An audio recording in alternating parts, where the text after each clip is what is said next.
प्रणाम और नमन करते हुए कार्यक्रम की शुरुआत करता हूं। तो मित्रों, कैसा लग रहा है आप लोगों को? कुछ कुछ हो रहा है? तो फिर अपनी भावनाओं को व्यक्त करते हुए पूरी तालियों की गड़गड़ाहट के साथ राजीव दीक्षित साहब को मंच पर बुलाएं।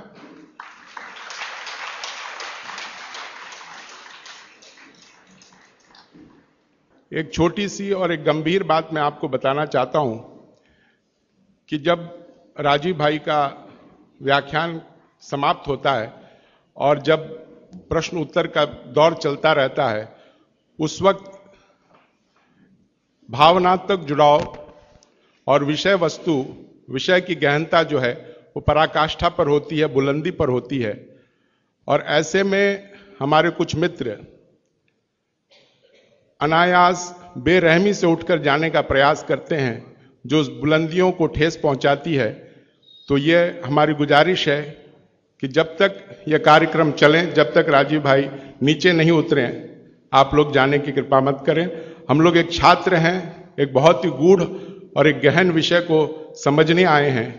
तो छात्रों वाले शिष्टाचार और छात्र का धर्म का निर्वाह हमें करना होगा। और इसी अपेक्षा के साथ मैं मंच राजीव भाई को सुपुर्द करता हूं। परम पूजनीय साध्वी जी, सत्य प्रभा जी, परम पूजनीय साध्वी जी, तरुण प्रभा जी, उनको मेरा सादर वंदन, कोटि कोटि वंदन। मुझे बहुत आनंद हुआ कि आज उनकी निश्रा में आपसे बात करने का, संवाद करने का समय मिलता है। मैं आपसे कल और कल के अगले एक दिन पहले और उसके एक दिन पहले 3 दिनों से जो बात कर रहा हूं, उसी बात को थोड़ा आगे बढ़ाता हूं। और आज की बात मैं आपके लिए बहुत महत्व की मानता हूं। अब तक मैंने आपसे अष्टांग हृदयम के जिन सूत्रों पर चर्चा की है, हम लोग हर एक विषय में, आप जानते हैं ना, एक थ्योरी होती है और एक प्रैक्टिकल होता है। तो अब तक आप समझिए कि मैं आपसे थ्योरी की बात कर रहा था और थोड़ी सी बात और करूंगा थ्योरी की जो बची हुई है। फिर उसके बाद आज मैं आपसे कुछ प्रैक्टिकल बात भी करूंगा। अगर मैं एक और भाषा में बात करूं तो आप में से कोई लोग अगर वकालत के पेशे में हो, वकील हो, तो आप जानते हैं कि कोर्ट कोई फैसला सुनाता है, जजमेंट देता है, तो उसका एक ऑपरेटिव पार्ट होता है, फंक्शनल ऑपरेटिव पार्ट। वो अब शुरू होगा आज से, ऐसा आप कह सकते हैं। Please mobile phone switch off कर दीजिए, साध्वी जी आज हमारे बीच में है। आप इस बात के लिए आज छूट नहीं ले सकते। तो अब तक मैंने आपसे जो कहा है वो सूत्र रूप में थोड़ा सा सिद्धांतिक बातें, लेकिन सरल भाषा में विज्ञान के साथ पेश करने की कोशिश की, समझाने की कोशिश की। आज कुछ ऐसी बातें जो दैनिक जीवन में आप प्रयोग करें। इन सूत्रों का प्रयोग तो करना ही है, इसके लिए तो कोई विकल्प नहीं है। लेकिन इन सूत्रों के आधार पर आगे भी बहुत कुछ है जो भागवत जी ने कहा है। साध्वी जी चूंकि यहां पर हैं, तो उनकी जानकारी के लिए एक छोटी सी बात जो आपके लिए पुरानी लगेगी, शायद उनके लिए नई होगी। और मैं उनको इसलिए भी ये कहना चाहता हूं कि वो अपने व्याख्यानों में हर बार ये बातें सैकड़ों लोगों तक कह सकती हैं। साध्वी जी, यहां पर हम लोग बात कर रहे हैं 3500 साल पहले भारत में एक महान व्यक्ति हुए। उनका नाम था महर्षि बागभट्ट। उनकी लिखी हुई 2 शास्त्रीय पुस्तकों पर हम चर्चा कर रहे हैं। एक उनकी पुस्तक है अष्टांग हृदयम, दूसरी पुस्तक है उनकी अष्टांग संग्रहम। ये दोनों पुस्तकों में महर्षि बागभट्ट ने 7000 सूत्र लिखे हैं, संस्कृत में लिखे हैं। ये सूत्र हमारे जीवन से जुड़े हुए हैं। हमारे अपने जीवन में हमें स्वस्थ रहना है, निरोगी रहना है, तो इन स्वस्थ और निरोगी रहने के लिए क्या क्या करना चाहिए, ये सूत्र बागभट्ट जी ने लिखे हैं। बागभट्ट जी महर्षि चरक के शिष्य थे। चरक ऋषि का नाम हम सब जानते हैं। चरक ऋषि के वो शिष्य थे और सबसे बेहतरीन शिष्यों में उनकी गिनती होती है, सबसे इंटेलिजेंट माने जाते हैं। चरक ऋषि ने जितना शोध कार्य किया, बागभट्ट जी ने उससे भी ज्यादा किया। 135 वर्ष उनकी आयु रही। 135 वर्ष में लगभग आप समझ लीजिए 18 वर्ष छोड़कर, 18 वर्ष वो ये कहते हैं कि मैं प्राथमिक अध्ययन करता रहा, तो 18 वर्ष छोड़कर बाकी सारे वर्ष उन्होंने बहुत गहन अध्ययन में लगाए। और उन्होंने कोई एक सूत्र लिखा तो उस पर कम से कम 50 से ज्यादा उन्होंने ऑब्जर्वेशंस किए। आज का जो विज्ञान है, जिसको हम आधुनिक विज्ञान कहते हैं, ये पूरा ऑब्जर्वेशन पर आधारित है। ऑब्जर्वेशन को हिंदी में क्या कहते हैं मैम? हाँ, निरीक्षण, परीक्षण या निरीक्षण, हाँ, प्रयोग या परीक्षण या निरीक्षण। तो अगर जैसे उन्होंने कोई सूत्र कह दिया तो उसका 50 बार परीक्षण किया, अलग अलग परिस्थितियों में अलग अलग लोगों पर किया, और जब उन्होंने देखा कि परिणाम वही है तब सूत्र लिखा। अब हम कल्पना करें कि 7000 सूत्र लिखे हों और एक एक सूत्र पर 50-50 परीक्षण उन्होंने किए हों, तो पूरी जिंदगी उनकी इसी में निकल गई। महर्षि बागभट्ट बाल ब्रह्मचारी थे, अंतिम समय तक वो ब्रह्मचर्य का ही पालन करते रहे, गृहस्थ आश्रम उन्होंने नहीं जिया, लेकिन वो मानते थे कि गृहस्थ आश्रम बहुत महत्व का है।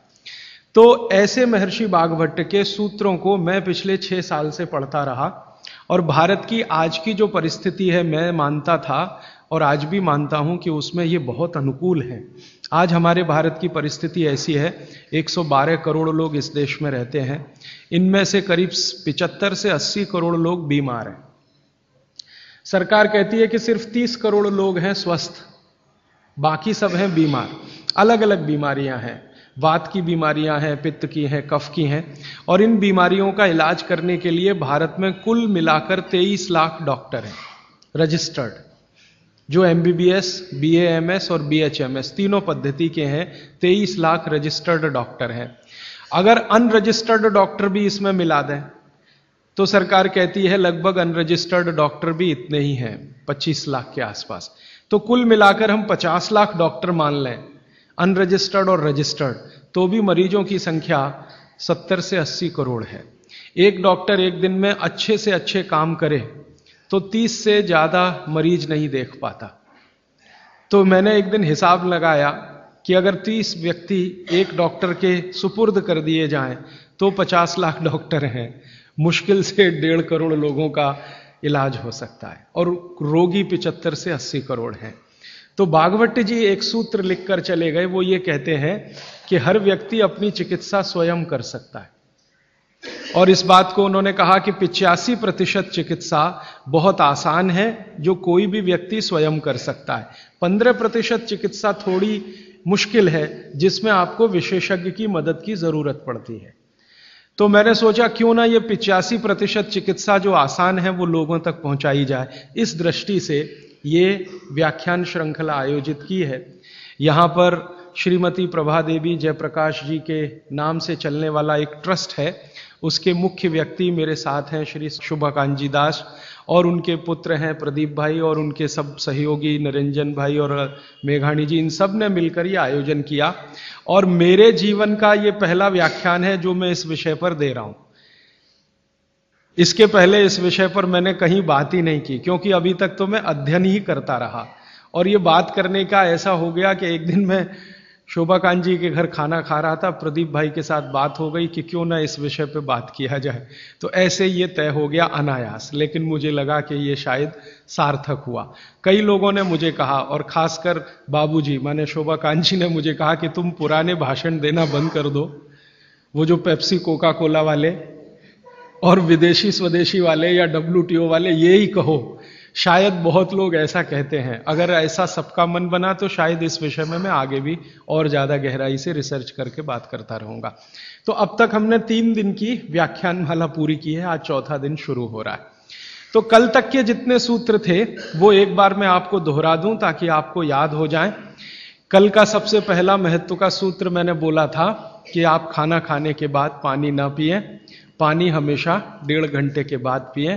कारण मैंने उसका बहुत विस्तार से बताया था, उसमें दोबारा जाने की जरूरत नहीं है। वो पहला सूत्र था कल का।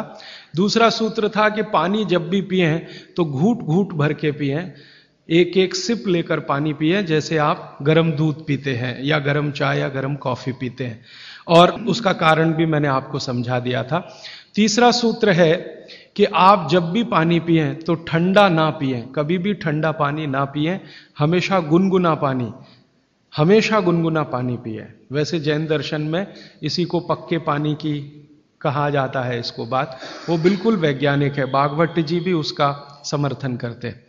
हमेशा गुनगुना पानी पीने की कोशिश करें।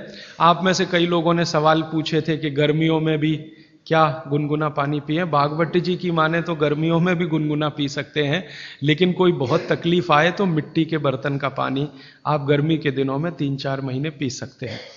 फिर चौथा सूत्र ये था कल का कि पानी कभी भी पिए तो सवेरे उठते ही सबसे पहले जरूर पिए, माने सुबह की शुरुआत पानी से करें। और उसमें मैंने बताया था कि मुंह का कुल्ला किए बिना वो उठते ही पानी आपको पीना है, क्योंकि रात को जब आप सोते हैं तो जो कुछ भी लार मुंह में बनी है ये बहुत ही कीमती है, इसका औषधीय गुण बहुत है। और जैन दर्शन में इसको अहिंसा के साथ जोड़ा हुआ है, और वो मैंने करके भी देखा है कि सुबह की लार गलती से भी आप किसी चींटी या चींटा या मक्खी पे थूक दो, वो तुरंत मर जाएगा। सुबह की लार अगर आपने गलती से चींटी, चींटा या मक्खी पे थूक दिया, वो तुरंत मर जाता है, क्योंकि उसका औषधीय गुण बहुत प्रबल होता है सुबह सुबह। तो जैन दर्शन ने इसको अहिंसा से जोड़ा, भागवत जी ने इसको शरीर स्वास्थ्य से जोड़ा। तो ये 4 सूत्र मैंने कल आपको बताए थे, ये बहुत फंक्शनल हैं, ऑपरेटिव। इसके पहले 5 सूत्र पिछले 2 दिनों में मैंने बात की थी। आने वाले शायद एक दिन मैं सब सूत्रों को फिर से रिपीट कर दूंगा ताकि आपको भूलने ना पाए, आसानी से याद हो। अभी मैं आगे बढ़ता हूं। कल के सूत्र को आगे बढ़ाते हुए मैं एक सूत्र आपके सामने रख कहता हूं। भागवत जी कहते हैं बहुत गहरी बात। वो ये कहते हैं, ये साध्वी जी हैं इसलिए मुझे आज कहना बहुत उपयोगी भी लग रहा है इस सूत्र का। मैं सोचा था कि कल कहूंगा, लेकिन आज कह रहा हूं।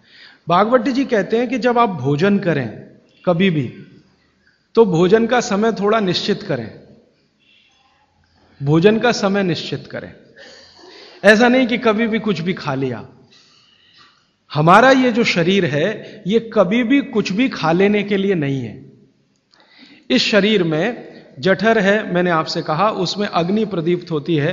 तो भागवती जी कहते हैं कि जब जठर में अग्नि सबसे ज्यादा तीव्र हो, उसी समय भोजन करें तो आपका खाया हुआ एक एक अन्न का हिस्सा पाचन में जाएगा और रस में बदलेगा, और रस में से मांस, मज्जा, रक्त, वीर्य, मल, मूत्र, मेद और आपकी अस्थियां, इनका विकास होगा। तो कभी भी कुछ ना खाएं। ये पद्धति भारत की नहीं है, ये यूरोप की है। यूरोप में डॉक्टर्स हैं, वो हमेशा कहते हैं कि थोड़ा थोड़ा खाते रहो, कभी भी खाते रहो। हमारे यहां ये नहीं है, थोड़ा थोड़ा खाते रहो, कभी भी खाते रहो।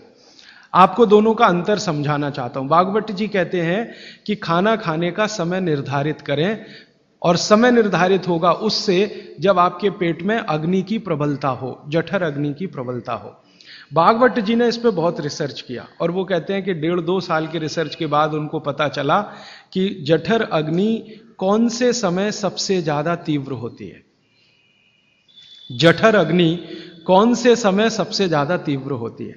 तो वो कहते हैं कि जब सूर्य का उदय होता है, सूर्य का जब उदय होता है तो सूर्य के उदय होने से लगभग 2.5 घंटे तक जठर अग्नि सबसे ज्यादा तीव्र होती है। सूर्य के उदय होने से, सूर्य का उदय होना आप चेन्नई के हिसाब से सोच लीजिए, मान लीजिए 7 बजे, तो 7 बजे से लेकर 9:30 बजे तक जठर अग्नि सबसे ज्यादा तीव्र होगी। हो सकता है यही सूत्र अरुणाचल प्रदेश में मैं बात करूं तो वो 4 बजे से 6:30 का समय आ जाएगा, क्योंकि अरुणाचल प्रदेश में सूर्य 4 बजे निकल आता है। अगर मैं सिक्किम में बात करूंगा तो और 15 मिनट पहले हो जाएगा, और यही बात अगर मैं गुजरात में जाकर करूंगा तो आपसे समय थोड़ा भिन्न हो जाए। तो सूर्य के साथ इसको ध्यान रखें।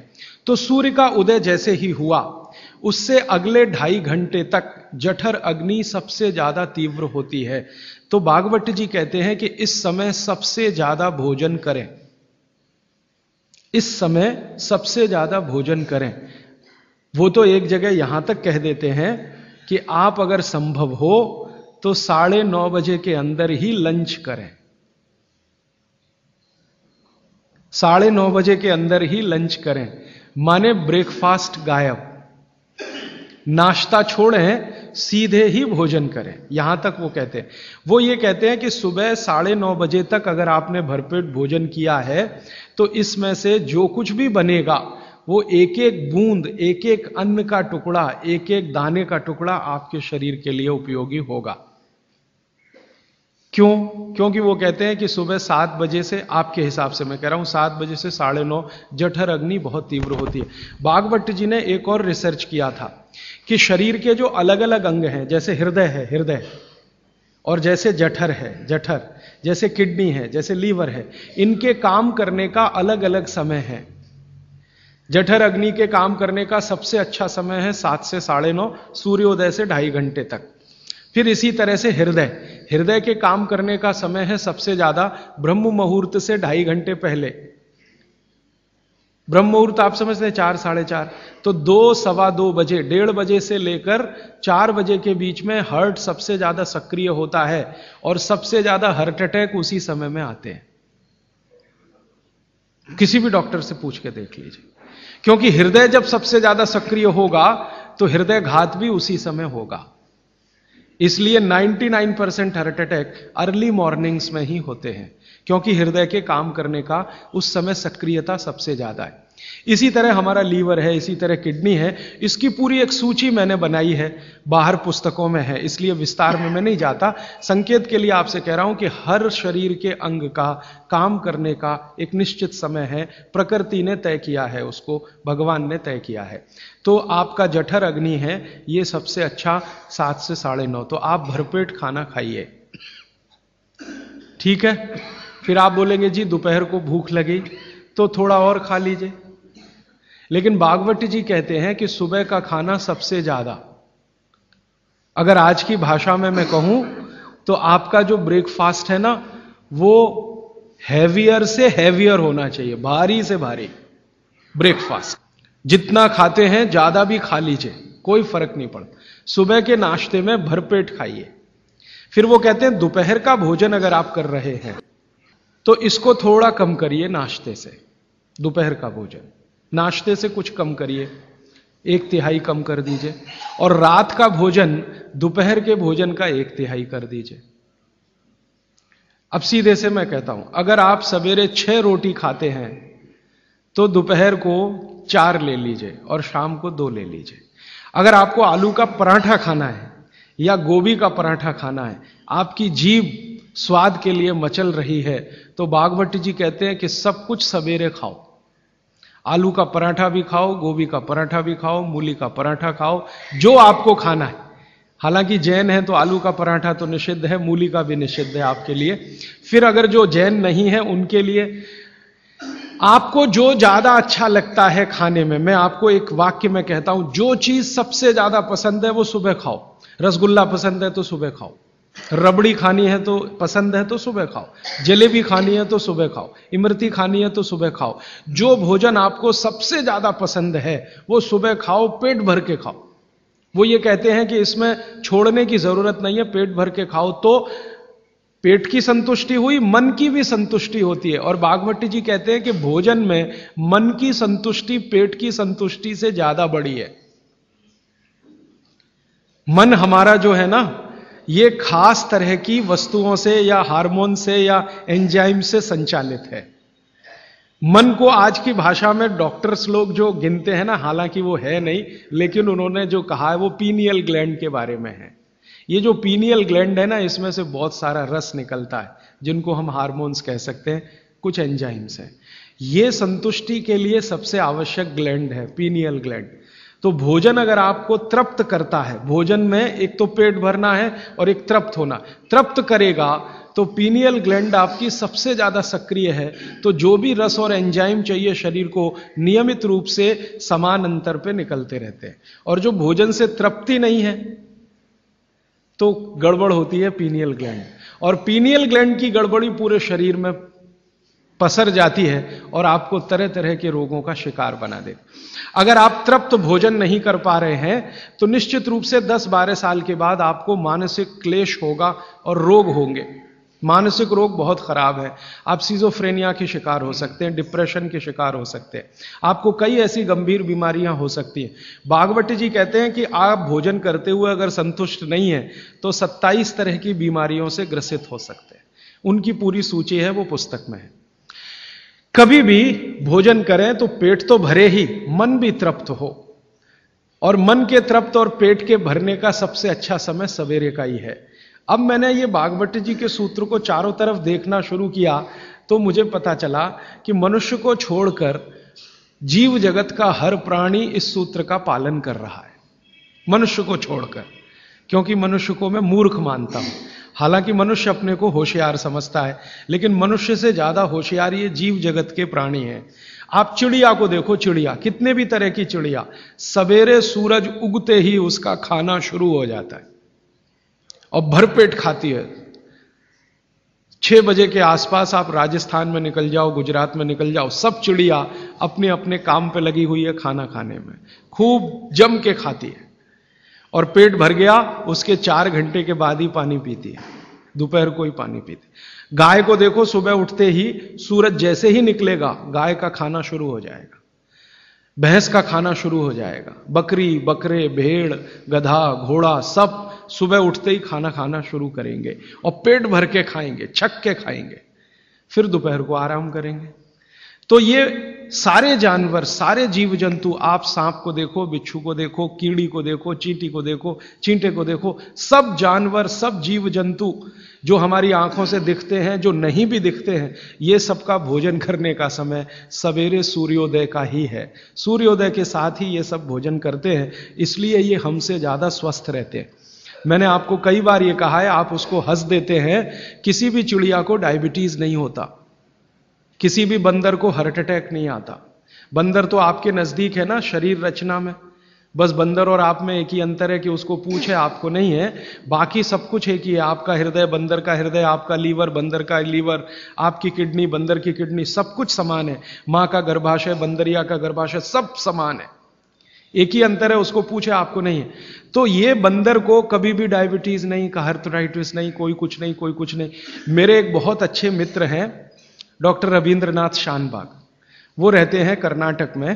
कर्नाटक में एक उडुपी नाम की जगह है, वहां रहते हैं, बहुत बड़े प्रोफेसर हैं, मेडिकल कॉलेज में काम करते हैं। उन्होंने एक बड़ा गहरा रिसर्च किया। उन्होंने कहा कि मैंने जिंदगी भर, माने 15-16 साल उन्होंने एक रिसर्च किया कि बंदर को बीमार बनाओ, क्योंकि उन्होंने बहुत सारे वैज्ञानिकों से यह सुन रखा है कि बंदर बीमार नहीं होता, और बीमार होगा तो मरेगा ही, जीवित नहीं रहेगा। तो बंदर को बीमार बनाओ। तो उन्होंने तरह तरह के वायरस और बैक्टीरिया बंदर को डालना शुरू किया, कभी इंजेक्शन के माध्यम से, कभी किसी माध्यम से। वो कहते हैं कि मैं 15 साल असफल रहा, बंदर को कुछ नहीं हो सकता। और मैंने कहा कि आपने ये बता दिया कि ठीक है बंदर को कुछ नहीं हो सकता। वो कहते हैं कि मैंने बहुत कोशिश किया कि उसके ब्लड का कोलेस्ट्रॉल बढ़ा दूं, बढ़ता ही नहीं। तब उन्होंने एक दिन रहस्य की बात बताई, वो आपको भी मैं बता देता हूं कि बंदर का जो ब्लड है ना, उसका RH फैक्टर दुनिया में सबसे आदर्श है। और आपका RH फैक्टर जब नापता है ना कोई डॉक्टर, तो बंदर से ही कंपेयर करता है, वो बताता नहीं आपको, ये अलग बात है। कंपैरिजन बंदर से ही होता है। कारण उसका है कि उसको कोई बीमारी आ नहीं सकती, ब्लड में कोलेस्ट्रॉल बढ़ता नहीं, ट्राइग्लिसराइड कभी बढ़ता नहीं, डायबिटीज कभी होती नहीं, शुगर कितनी भी बाहर से इंट्रोड्यूस करो उसके ब्लड में टिकती नहीं। तो वो प्रोफेसर साहब कहते हैं यार ये सब एक ही चक्कर है कि बंदर सवेरे ही सवेरे भरपेट खाता है, जो आदमी नहीं खा पाता। तो वो प्रोफेसर रविंद्रनाथ शानबाग ने कुछ अपने मरीजों को कहा कि देखो भैया, बंदर की तरह से खाओ, माने सुबह सुबह भरपेट खाओ। तो उनके कई मरीज हैं जिन्होंने पर उन्होंने एक्सपेरिमेंट किया, और वो मरीज बताते हैं कि जब से उन्होंने सुबह भरपेट खाना शुरू किया, किसी की डायबिटीज माने शुगर कम हो गई, किसी का कोलेस्ट्रॉल कम हो गया, किसी के घुटने का दर्द कम हो गया, किसी के कमर का दर्द कम हो गया, किसी का कुछ, गैस बनना बंद हो गई, पेट में जलन होना बंद हो गई, नींद अच्छी आने लगी, वगैरह वगैरह सारे इंप्रूवमेंट वो बोलते हैं होते हैं। तब से वो चिल्ला चिल्ला कर कहते हैं, और ये बात भागवत जी 3500 साल पहले कहते हैं कि सुबह का खाना सबसे अच्छा, माने सबसे ज्यादा खाना है, सबसे अच्छा खाना है, जो भी स्वाद आपको लगता है वो सुबह ही खाइए। तो सुबह का खाना फिक्स करिए, समय तय करिए। तो समय मैंने आपको बता दिया, सूरज उगा और 2.5 घंटे तक, माने 9:30 बजे तक, ज्यादा से ज्यादा 10 बजे तक आपका भोजन हो जाना चाहिए। और यह भोजन तभी होगा जब आप नाश्ता बंद करेंगे। ये नाश्ता हिंदुस्तानी चीज नहीं है, ये अंग्रेजों की है। और आप जानते हैं ना हमारे यहां चक्कर क्या चल गया, नाश्ता थोड़ा कम करेंगे, लंच थोड़ा ज्यादा करेंगे, डिनर उससे भी ज्यादा करेंगे। सवा सत्यानाश, एकदम उल्टा। भागवत जी कहते हैं कि नाश्ता सबसे ज्यादा करो, लंच उससे कुछ कम करो, डिनर सबसे कम करो। हमारा बिल्कुल उल्टा चक्कर है, डिनर सबसे ज्यादा, लंच उससे कुछ और नाश्ता सबसे कम। ये अंग्रेज और अमरीकियों के लिए नाश्ता कम है। कारण पता है, वो लोग नाश्ता हल्का ही करें तो उनके लिए अच्छा है, हमारे लिए नाश्ता ज्यादा ही करना बहुत अच्छा है। कारण उसका एक ही है कि अंग्रेजों के देश में सूर्य नहीं निकलता। साल में 8-8 महीने तक सूरज के दर्शन नहीं होते। और ये जो जठर अग्नि है ना, ये सूरज के साथ सीधे संबंधित है। जैसे जैसे सूर्य तीव्र होगा अग्नि तीव्र होगी, जैसे जैसे सूर्य कम होगा अग्नि भी कम होगी। तो यूरोप और अमेरिका में सूरज निकलता नहीं, साल में 8-8 महीने बर्फ पड़ती है, -40 डिग्री सेंटीग्रेड तापमान होता है, तो वहां जब सूरज है नहीं तो जठर में अग्नि हो नहीं सकती, तो वो नाश्ता हैवी नहीं कर सकते, करेंगे तो उनको तकलीफ हो जाएगी। इसलिए मैंने सबसे पहले दिन जो सूत्र बोला था, अपनी आबो हवा, अपना पर्यावरण, अपना वातावरण, अपनी तासीर, इसको ध्यान में रखकर ही चलें। तो आपके देश की जो आबो हवा और तासीर है वो ये कि हर दिन सूरज निकलता है, सुबह निश्चित रूप से निकलता है, अगले दिन भी निकलेगा, करोड़ों साल से निकल रहा है, अगले करोड़ों साल तक निकलेगा। इसलिए भारत में every morning is good morning, सभी सुबह अच्छी है। यूरोप वाले तरसते हैं गुड मॉर्निंग के लिए, अच्छी सुबह होती नहीं वहां, इसलिए हर एक आदमी दूसरे को विश करता है, may I wish you to have a good morning. इसलिए वो गुड मॉर्निंग वाले लोग हैं। हमारे यहां तो every morning is good morning. तो हम गुड मॉर्निंग में क्यों फंसे हुए हैं? तो गुड मॉर्निंग से निकलिए, नमस्ते में आइए, नमस्कार में आइए, वड़क्कम में आइए। ये गुड मॉर्निंग आपके लिए काम की चीज नहीं है। और ये गुड मॉर्निंग जुड़ी हुई है आपके पेट से। जितनी अच्छी सुबह होगी, माने सूर्य जितना अच्छा होगा, उतनी तीव्र जठर अग्नि होगी, उतना ही अच्छा भोजन करिए। तो वो कहते हैं कि सुबह का खाना आप भरपेट खाइए, माने नाश्ते को लंच में बदल दीजिए, ठीक है, 9:30 बजे तक, 10 बजे तक ज्यादा से ज्यादा। फिर आप इसमें तर्क और कुतर्क मत करिए, जी हमको दुकान जाना है, हमको ऑफिस जाना है, हमको दुनियादारी संभालनी है। किसके लिए? इसी पेट के लिए ना। ये दुनियादारी कर किसके लिए? आप इसी पेट के लिए ना। तो पेट तो दुरुस्त होने के लिए भागवत जी कह रहे हैं कि भाई इसको संभाल लो तो दुनियादारी संभलती है। और ये गया तो दुनियादारी संभाल के करेंगे क्या? मान लीजिए पेट ठीक नहीं है, स्वास्थ्य ठीक नहीं है, आपने 10,000 करोड़ कमा लिया, क्या करेंगे? डॉक्टर को ही देंगे ना। तो डॉक्टर को देने से अच्छा किसी गौशाला वाले को दे दीजिए, पेट दुरुस्त कर लीजिए। तो पेट आपका है तो दुनिया आपकी है, ये आप जान लीजिए। इसलिए पेट को दुरुस्ती के लिए भागवत जी कहते हैं सुबह का खाना भरपेट खाइए। माने आप बाहर निकलें घर के तो छक्कर खाना खा के निकलिए, भोजन करके ही निकलिए। दोपहर को 12 बजे से 1 बजे के बीच में जठर अग्नि की तीव्रता कम होना शुरू होती है। तो उस समय थोड़ा कुछ हल्का खाएं, माने जितना सुबह खाया उससे कुछ कम खाएं तो अच्छा है, ना खाएं तो और भी अच्छा है। खाली फल खा लें, जूस पी लें, दही पी लें, मट्ठा पी लें, आदि आदि। शाम को फिर खाएं। अब शाम का भागवत जी कहते हैं कि आपने एक चीज देखी है ना, वो बहुत प्रकृति से सीखने की जरूरत है। दीपक भरा तेल का दीपक आप जलाना शुरू करिए तो पहली लौ खूब तेजी से जलेगी, ठीक है, और अंतिम लौ भी तेजी से जलेगी। माने दीपक जब बुझने वाला होगा तो बुझने से पहले वो बहुत तेज जलेगा। यही पेट का भी नियम है। जठर अग्नि सुबह सुबह बहुत तीव्र होगी और शाम को जब सूर्यास्त होने जा रहा है तब भी तीव्र होगी, बहुत तीव्र होगी। तो कहते हैं शाम का खाना सूरज के रहते रहते खा लो। सूरज डूबा तो अग्नि भी डूबी। तो वैसे तो जैन दर्शन में कहा है रात्रि भोजन निषेध है, भागवत जी भी यही कहते हैं, तरीका अलग है बस। आप अहिंसा के लिए कहते हैं, वो स्वास्थ्य के लिए कहते हैं। वो ये कहते हैं शाम का खाना तो सूरज डूबने के बाद दुनिया में कोई नहीं खाता। गाय को खिला के देख लो, नहीं खाएगी। भैंस भी नहीं खाती, खिला के देख लो। बकरी भी नहीं खाएगी, बकरा गधे को खिला के देख लो, खाता नहीं। हां, बिल्कुल नहीं खाता। आप खाते हैं तो आप अपने को कंपेयर कर लीजिए कि किसके साथ हैं आप। कोई जानवर, कोई जीव राशि सूरज डूबने के बाद खाती नहीं, तो आप क्यों खा रहे हैं? प्रकृति का नियम भागवत जी कहते हैं पालन करिए, माने रात का खाना जल्दी कर दीजिए सूरज के रहते रहते। माने 5-6 बजे के आसपास आपके यहां सूरज डूबता है, 6 बजे या 6:30 बजे, वही समय सबसे अच्छा है डूबने से पहले। अब कितना पहले? तो भागवत जी ने उसका कैलकुलेशन दिया 40 मिनट पहले।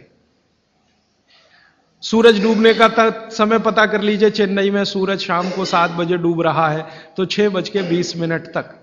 6 बजे डूब रहा है तो 5:20 तक। यह हिंदुस्तान के किसी भी कोने में चले जाइए, सूरज डूबने से 40 मिनट पहले का ही निकलेगा।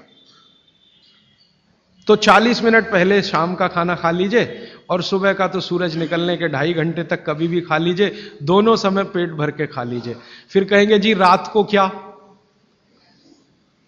तो रात के लिए भागवत जी कहते हैं कि एक ही चीज है रात के लिए, कि आप कोई तरल पदार्थ ले सकते हैं, जिसमें सबसे अच्छा उन्होंने दूध कहा है। साध्वी जी तो वो भी नहीं ले सकते, साधु तो वो भी नहीं ले सकते, लेकिन आप गृहस्थी लोग हैं तो इतनी छूट चाहें तो आप ले सकते हैं। भागवत जी कहते हैं कि शाम को सूर्य डूबने के बाद, मैंने आपको कल कहा था, हमारे पेट में जठर स्थान में कुछ ऐसे हार्मोन्स या एंजाइम्स या रस पैदा होते हैं जो दूध को पचाते हैं। इसलिए वो कहते हैं सूर्य डूबने के बाद जो चीज खाने वाली है वो दूध है, या पीने वाला है वो दूध है। तो रात को दूध रख लीजिए, 6 बजे तक भरपेट खाना रख लीजिए। सुबह का खाना अगर आपने 9:30-10 बजे खाया तो शाम को 6 बजे खूब अच्छी सी भूख लगेगी। फिर आप कहेंगे जी हम तो दुकान पे बैठे हैं 6 बजे, तो डब्बा मंगा लीजिए, दुकान में डब्बा आ सकता है। हां, डब्बा आने में कोई तकलीफ नहीं है। दुकान में आप 6 बजे बैठे हैं, डब्बा आपका आ सकता है। और मैं आपको हाथ जोड़कर कह रहा हूं, आप में से कोई भी डायबिटिक पेशेंट है, कोई भी अस्थमेटिक पेशेंट है, किसी को भी वात का गंभीर रोग है, आज से ये सूत्र चालू कर दीजिए। 3 महीने बाद आप खुद मुझे फोन करके कहेंगे राजीव भाई पहले से बहुत अच्छा हूं, शुगर लेवल कम हो रहा है, अस्थमा मेरा पहले से कम हो रहा है। ट्राइग्लिसराइड चेक कर लीजिए और इस सूत्र को शुरू कर दीजिए। 3 महीने बाद फिर चेक करा लीजिए, पहले से कम होगा। VLDL, LDL आज चेक कर लीजिए, 3 महीने बाद फिर चेक करा लीजिए, बहुत तेजी से घटेगा। HDL आज चेक करा लीजिए, 3 महीने बाद चेक करा लीजिए, बहुत तेजी से बढ़ेगा। और HDL बढ़ना ही चाहिए, LDL, VLDL कम होना चाहिए। तो ये सूत्र भागवत जी का जितना संभव हो आप ईमानदारी से पालन करिए, वो आपको स्वस्थ रहने में बहुत मदद करेगा। अब इसके आगे का एक सूत्र भागवत जी कहते हैं कि जब भी आप खाना खाएं तो हर समय ये बात का ध्यान रखें, हर समय, कि 2 ऐसी विरुद्ध वस्तुएं एक साथ ना खाएं जिनका गुण और स्वभाव एक दूसरे के विपरीत है। 2 विरुद्ध वस्तुएं एक साथ कभी भी ना खाएं, यह है सीधा सीधा सूत्र। अब आप कहेंगे हमें पता नहीं विरुद्ध वस्तुएं क्या हैं। मैं कुछ विरुद्ध वस्तुओं की सूची बता देता हूं। डिटेल सूची तो भागवत जी ने बताई है। 103 वस्तुएं हैं जो एक दूसरे के एकदम खिलाफ हैं। 103 वस्तुएं। जैसे सबसे पहली वस्तु उन्होंने बोली है प्याज और दूध, दोनों एक दूसरे के जानी दुश्मन हैं। दूध और प्याज साथ में खाया तो 20 बीमारियां आने ही वाली हैं। सबसे ज्यादा बीमारियां आएंगी त्वचा की। आपको सोराइसिस होगा, आपको एक्जिमा होगा, आपको खाज होगी, आपको खुजली होगी, अगर प्याज दूध साथ में खा रहे हैं तो कभी भी ना खाएं। इसी तरह से वो कहते हैं कि कटहल को क्या कहते हैं? कटहल समझते? जैक फ्रूट, दूध और जैक फ्रूट कभी ना खाएं, दोनों एक दूसरे के जानी दुश्मन। और दूध और ऐसा कोई भी फल साथ में ना खाएं जो सिट्रिक एसिड प्रधान है। सिट्रिक एसिड आप समझते हैं? संतरा, मौसम्मी, नारंगी, अंगूर, खट्टी चीज, एक खट्टी चीज तो आपकी बनाई हुई है, एक खट्टी चीज भगवान की बनाई हुई। तो भगवान की बनाई हुई खट्टी चीज है, दूध के साथ जानी दुश्मन है। भागवत जी ने बहुत साल रिसर्च करके बताया, एक ही खट्टा फल है जो दूध के साथ खाएं, वो है आंवला। आंवला, आंवला ही एक फल है, खट्टा है, सिट्रिक एसिड भरपूर मात्रा में है, विटामिन सी भरपूर मात्रा में है, कैल्शियम उसमें भरपूर है। यही एक फल है जो दूध के साथ जरूर खाएं। बाकी कोई फल जिसमें खट्टापन है वो दूध के साथ ना खाएं। आम भी, आम अगर खट्टा है तो दूध के साथ ना खाएं, मीठा है तभी खाएं। आम और दूध की दोस्ती बहुत जबरदस्त है, लेकिन खट्टे आम की दूध से दोस्ती नहीं है। मीठा आम, एकदम मीठा आम, पका हुआ आम, उसी को दूध के साथ खा सकते। एक और उन्होंने गिना है, वैसे तो आप जैन हैं तो ये बात आपके लिए लागू ही नहीं होती, लेकिन जैन नहीं है इसलिए कह रहा हूं, तो कभी भी शहद और घी एक साथ ना खाएं। दुनिया का सबसे खराब जहर है ये, शहद और घी। शहद घी साथ में ना खाएं, शहद खाना है तो घी ना खाएं, घी खाना है तो शहद ना खाएं। इसी तरह से उड़द की दाल और दही गलती से भी साथ में ना खाएं। उड़द की दाल, वैसे तो मैंने कल बोला था द्विदल, द्विदल में सबसे खतरनाक है उड़द की दाल। उड़द की दाल के बारे में जितनी भी रिसर्चेस भारत में हुई हैं वो ये कहती हैं कि ये दालों की राजा है, इसलिए ये अकेला ही खाएं, इसके साथ दही नहीं खा सकते। उड़द की दाल के साथ, दालों की राजा है, राजा अकेला ही रहता है ऐसा कहा जाता है। तो कहते हैं उड़द की दाल भरपूर खाएं, मना नहीं है, लेकिन अकेली खाएं। और बाकी जो दालें हैं, अरहर की दाल है, मूंग की दाल है, तो मैंने कल कहा था कि ये भी द्विदल में है, दही तो ना खाएं। लेकिन कोई मजबूरी में खाना है तो उपाय मैंने बताया था कि दही गर्म करके खाएं, माने दही में बघार लगा के खाएं ताकि तासीर गर्म हो जाए उसकी, या मट्ठा गर्म करके खाएं तासीर उसकी गर्म हो जाए। लेकिन मेरी आपको विनम्र विनती है, उड़द की दाल के साथ तो बिल्कुल ना दही खाएं, ना मट्ठा खाएं, बघारा हुआ भी नहीं खाएं। भागवत जी कहते हैं कि चलेगा ही नहीं। मैंने इस पे मेरे अपने शरीर पे एक्सपेरिमेंट किया। मैंने एक दिन कहा कि चलो खा के देखते हैं। भागवत जी ने कहा ना खाएं, खा के देखें क्या होता है शरीर को।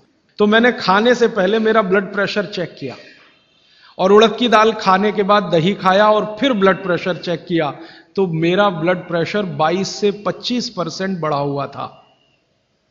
फिर मैंने सोचना शुरू किया कि रोज रोज अगर मैं ये खाने लगूं, उड़द की दाल और दही उड़द की दाल, तो 100% 6-8 महीने में हार्ट अटैक आ ही जाएगा। इसका मतलब माताओं बहनों से हाथ जोड़कर निवेदन है, दही बड़ा कभी भी नहीं, क्योंकि दही बड़ा में उड़द की दाल का बड़ा अगर है तो दही बिल्कुल नहीं। अगर आपको दही बड़ा खाना ही है तो मूंग की दाल का, मूंग की दाल का बड़ा है, दही बघार कर या मट्ठा बघार कर आप ले सकते हैं। उड़द की दाल का बड़ा अगर बनाया है तो दही के साथ तो गलती से भी नहीं। उड़द की दाल का बड़ा सीधे चटनी से खा सकते हैं, दही से नहीं। और अगर शादी ब्याह है आपके घर में तो मीनू बनाते समय ध्यान रखें कि मेहमानों को उड़द की दाल का बड़ा और दही ना परोसें, नहीं तो दोहरे पाप के भागीदार बने। आप अपना तो नाश करेंगे ही, आने वालों का भी नाश करेंगे। और अतिथि देवता है, उसको जहर ना खिलाएं। तो ऐसी एक सूची है। मैंने तो आपको 4-5 चीजें बताई हैं, विस्तार से आप पुस्तक में देख सकते हैं। वो सूची ये कहती है 103 वस्तुओं की, ये चीज इसके साथ ना खाएं, ये चीज इसके साथ ना खाएं। तो भागवत जी कहते हैं 2 विरोधी चीजें साथ में ना खाएं। और वो कहते हैं कि अगर आपने ये सूत्र धारण कर लिया तो जिंदगी भर आप निसंकोच बिना किसी रोक के जीवन बिता सकते हैं। तो आज का एक सूत्र मैंने बोला, फिर ये दूसरा सूत्र हुआ, अभी तीसरे सूत्र पे चलता हूं आज का। भागवत जी कहते हैं कि खाना आप जब भी खाएं तो उसको जमीन पर बैठकर ही खाएं, जमीन पर बैठकर खाएं। मैं जैसे बैठा हूं ना, इसको आयुर्वेद की भाषा में कहते हैं सुख आसन। ये आसन में खाना खाएं। क्यों खाएं जी, प्रश्न आएगा आपके मन में। तो भागवत जी समझाते हैं कि जब आप इस आसन में बैठते हैं, सुख आसन में, तो आपके शरीर का जो जठर है ना, ये जो है सबसे ज्यादा तीव्र है। और इस आसन में इसकी तीव्रता हमेशा मेंटेन रहती है। आप अभी कुर्सी पर बैठे हैं, इसमें तीव्रता घट जाती है, और खड़े हो जाएं तो बिल्कुल कम हो जाएगी। कारण क्या है? आप शरीर के बारे में थोड़ा जानते हैं ना, हमारे शरीर में कई चक्र हैं, कई चक्र हैं। एक चक्र जो है ना, ये जो पीछे है, जहां पर आपका हिप जॉइंट्स और आपका ये जो मन का होता है, जहां मिलते हैं, वो सबसे महत्वपूर्ण चक्र है। ये प्रदीप्त होता है तभी, मन दीप्त होता है जब आप इस स्थिति में बैठें, और इसका जठर पर सीधे असर है। और ये असर आप अगर महसूस करना चाहते हैं तो जमीन पे बैठ के ही खाएं। और वो ये कहते हैं कि भोजन की जो थाली है वो आप बैठें उससे थोड़ा ऊपर रहे, माने पट्टा रख के या स्टूल रख के थाली उस पर ऐसे बैठ के खाएं। भागवत जी ने और एक बात कही है कि सबसे अच्छा तो ये है सुखासन, जिसमें आप बैठकर खाना खाएं। वो कहते हैं और एक आसन है जिसमें आप खाना खा सकते हैं, बाकी किसी में भी नहीं। वो गाय का दूध जब निकालते हैं ना, कैसे बैठते हैं, बस उस स्थिति में भी आप खाना खा सकते हैं, उकड़ू। गाय दूध निकालने का जो स्थिति है बैठने का, उस स्थिति में बैठ के आप खाना खा सकते हैं, लेकिन वो आपके लिए नहीं है। इसको ध्यान से सुन लीजिए, क्योंकि आगे उन्होंने एक वाक्य लिख दिया कि जो शरीर श्रम ज्यादा करते हैं, जो शरीर श्रम ज्यादा करते हैं, जैसे किसान, जैसे हमारे कारीगर मजदूर, उनके लिए उकड़ू बैठकर खाना खाना सबसे अच्छा। खाते भी हैं, माने वो चेले हैं सब भागवत के। और आप जो शरीर श्रम कम करते हैं, आपके लिए इस आसन में बैठकर खाना खाना अच्छा। अब आप आज से एक ऑब्जर्वेशन कर लीजिए कि जितने लोग इस बात से परेशान हैं कि उनका पेट आगे निकल आया है, वो इस आसन में बैठ के खाना खाना शुरू कर दें और 3 महीने के बाद फिर देखें तो उनका पेट पहले से कम ही होगा, आगे नहीं आएगा। और ये जो डाइनिंग टेबल पे बैठ के खाना खाएंगे, पेट आगे निकलता ही जाएगा, क्योंकि कुर्सी आपके लिए बनी नहीं है, ये अंग्रेजों के लिए बनी है। अंग्रेजों के लिए कुर्सी इसलिए बनी है कि ठंड बहुत है ना, तो जॉइंट्स कड़क रहते हैं उनके, सभी जॉइंट्स कड़क होंगे, कठोरता आएगी। आपके यहां गर्मी बहुत है तो आपके जॉइंट्स में फ्लेक्सिबिलिटी है, तो आप आसानी से जमीन पे बैठ सकते हैं। कोई अंग्रेज नहीं बैठ सकता जैसे मैं बैठा हूं, अमरीकी नहीं बैठ सकता, क्योंकि घुटने कड़क हैं, हिप जॉइंट्स कड़क हैं, बैठने में तकलीफ है। तो उन्होंने अपनी तकलीफ को कम करने के लिए कुर्सी का आविष्कार किया है। आधे तो बैठे, पूरे नहीं बैठ सकते, तो वो आपके लिए नहीं है कुर्सी, ये अंग्रेजों की देन है। तो मेरी आपको विनती है कि डाइनिंग टेबल पे खाना ना खाएं। तो आप कहेंगे जी ले लिया तो बहुत सारा कचरा भर रखा है आपने घर में, क्या करेंगे उसका? हमको हिंदुस्तानियों को पिछले 60-70 साल में या 100 साल में एक गजब बीमारी हुई है, दुनिया भर का कचरा घर में लाके रखना। हाँ, ये इतनी खराब बीमारी आई है हमको कि बिना सोचे बिना समझे कचरा ला के घर में रखना। रसोइयों में मैं घरों में जाता हूं ना, टीन टपरे के इतने डब्बे होते हैं, खाली हैं, फेंकेंगे नहीं, संभाल के संभाल के संभाल के, कब काम आएंगे मालूम नहीं, लेकिन वो भरते ही जाते हैं, भरते ही जाते हैं। रसोई में इतने डिब्बे डब्बियां हैं, काम के शायद उसमें आधे भी नहीं है, लेकिन रखा हुआ है। पता नहीं कचरे से इतना मोह क्यों है। जो बाहर फेंकना चाहिए वो घर में सजा सजा के रखा हुआ है। और फेंकने की बात करो, अरे पता नहीं कभी काम आ जाए, और वो कभी 60 साल में भी नहीं आता, 100 साल में भी नहीं आता। तो उसी कचरे में मैं गिनता हूं आपकी डाइनिंग टेबल। अब आप जरा हिसाब निकालो जी, ये आपने लाके रखी है डाइनिंग टेबल, मान लो ये 100 स्क्वायर फीट की है, 10 बाई 10 की है, या मान लो 50 स्क्वायर फीट की है। 50 स्क्वायर फीट की जगह आपने घर में घेर रखी है, क्या भाव है मद्रास में जगह का? 3000 रुपए स्क्वायर फीट, और 50 स्क्वायर फीट आपने घेर के रखा है। जरा जोड़ लो ना 3000 में 50 का गुणा करके, और रोज का हिसाब निकाल लो। तो एक तो खरीदा तब आपने पैसा बर्बाद कर दिया, अब इसको जगह को घेर के बर्बाद कर दिया आपने। तो अगर बन सके तो डाइनिंग टेबल निकाल दें, नहीं निकाल सकते तो कोने में रख दें। अब आखिरी बात, आप कहेंगे राजीव भाई कुछ तो ऐसी बात करो, ये डाइनिंग टेबल ले आए तो इसका कुछ तो उपयोग करो। तो अगर आप सच में ईमानदारी से डाइनिंग टेबल पे बैठ के ही खाना खाना चाहते हैं, तो कुर्सी पर ऐसे बैठ जाएं जैसे मैं बैठा हूं। डाइनिंग टेबल की कुर्सी है ना, मोह है आपको, उससे छूटता नहीं है। तो भागवत जी तो मना करते हैं। मैं उसमें एक सजेशन दे रहा हूं कि जैसे मैं आसन में बैठा हूं, कुर्सी पे भी ऐसे ही बैठ जाइए, आलती पालती मार के फिर खा लीजिए। लेकिन अच्छा तो नहीं है, लेकिन बीच का कोई रास्ता तो है। अब डाइनिंग टेबल निकले, इसमें तो समय लगेगा, क्योंकि मन से नहीं निकलती। शरीर से निकलना तो आसान होता है, मन से नहीं निकलता। पता नहीं कितने कितने पैसे जमा करके ये हम लाए थे, अब ये निकले कैसे। तो आप उसका अगर सच में उपयोग करना चाहते हैं तो डाइनिंग टेबल पे, कुर्सी पे ऐसे बैठ जाइए, आसन मार के, आलती पालती मार के फिर खा लीजिए।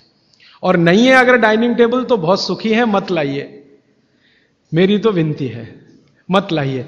उसकी जगह लाना है तो छोटे छोटे पटरे ले आइए, जो आपके रसोई में बैठ के आप खाएं तो बहुत अच्छा है। अब आगे का एक सूत्र, बहुत अच्छा सूत्र है।